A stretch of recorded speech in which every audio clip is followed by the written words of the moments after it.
Le trailer de la saison 3 de Nanatsu no Taizai a été mis en ligne il y a peu et je me devais de vous en parler. Salut à toutes et à tous, c'est Souponji, poisson des internets, et bienvenue dans Gactu, ton émission qui parle des news de tes licences préférées.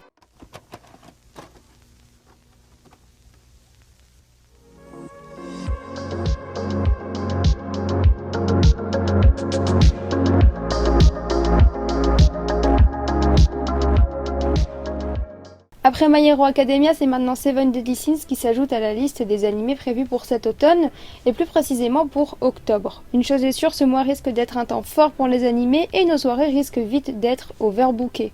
Pour rappel, Seven Deadly Sins est un shonen écrit et illustré par Suzuki Nakaba, la version française est publiée par Pika Édition depuis 2014 et la série compte à l'heure actuelle 37 tomes. La saga est également adaptée en animé et les 2 premières saisons ont été produites par A1 Pictures. 2 OAV ont également été produits ainsi qu'un film d'animation. À noter que vous pouvez retrouver les 2 premières saisons ainsi que le film sur Netflix. Ce petit teaser est signé par le studio Dean qui se charge dorénavant de l'animation et l'animé sera adapté à partir du tome 25 du manga, soit l'arc souvenir de la guerre sainte, et voici son synopsis. Méliodas et ses compagnons ont enfin libéré Lyonesse de la menace qui pesait sur la capitale, mais au même moment une ombre plane sur la forêt du roi des fées. King et Diane sombrent dans un étrange sommeil, et quand ils se réveillent, ils se retrouvent face à leurs ancêtres, désormais membres des 10 commandements, qui les invitent à passer une épreuve pour devenir plus puissants.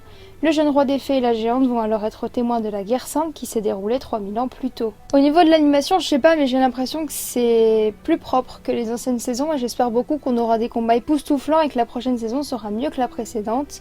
Et j'espère bien évidemment, comme beaucoup d'entre vous certainement, que cette nouvelle saison sera riche en tout point, que ce soit au niveau de l'animation reprise par les studios Dean, qui j'espère sauront être à la hauteur de l'histoire du manga, qui à mon sens a une très bonne histoire. D'après les images du trailer qu'on nous a montré, ça a l'air relativement propre, donc ça fait plaisir. Et on suivra ça bien évidemment de très près, et vous pourrez nous faire vos retours sur les réseaux sociaux de GAC. Tu peux nous dire ce que tu as pensé de ce teaser et de la nouvelle animation par le studio Dean dans les commentaires. C'était Souponji, à bientôt dans les eaux troubles d'Internet.